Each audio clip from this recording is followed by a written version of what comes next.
can't tell the story of the National Football League without the Steelers and the Giants and the families who founded the franchises, the Rooneys and the Maras.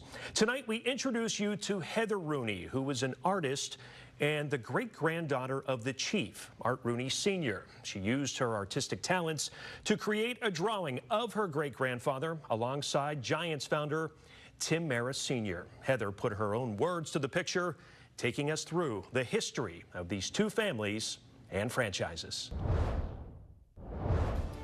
This drawing that I created of my great-grandfather, Art Rooney Sr., founder of the Pittsburgh Steelers, and his good friend Tim Mara Sr., founder of the New York Giants, brings me thoughts of what life must have been like in the 1930s between two ambitious friends.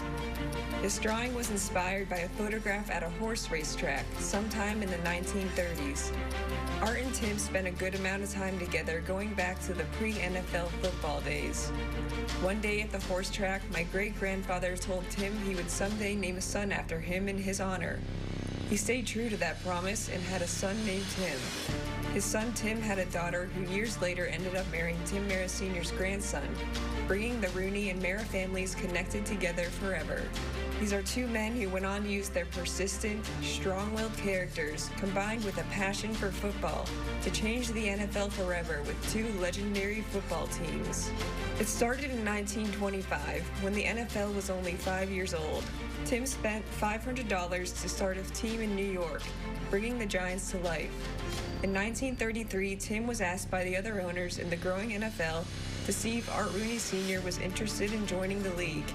At the time, my great-grandfather had a sandlot football team in Pittsburgh.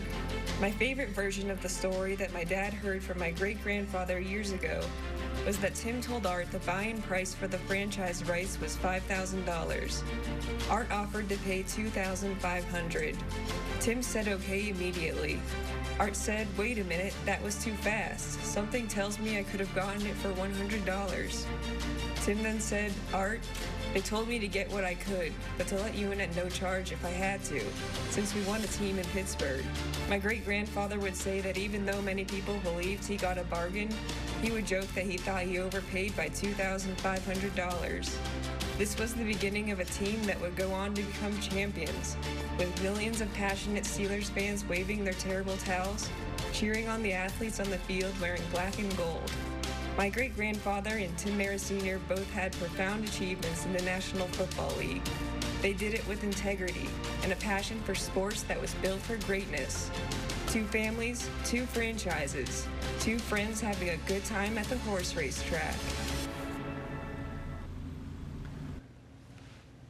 Now, what a story and what a picture. We want to thank Heather for collaborating with us on that piece. And the grandsons of the two men in that picture now run their respective teams. Art Rooney II, of course, president of the Steelers. John Mara, president of the Giants. And over the years, the two franchises have combined for 10 Super Bowl wins, and that's nearly 20% of all the Super Bowls ever played. Andrew? Ryan, what a fantastic story.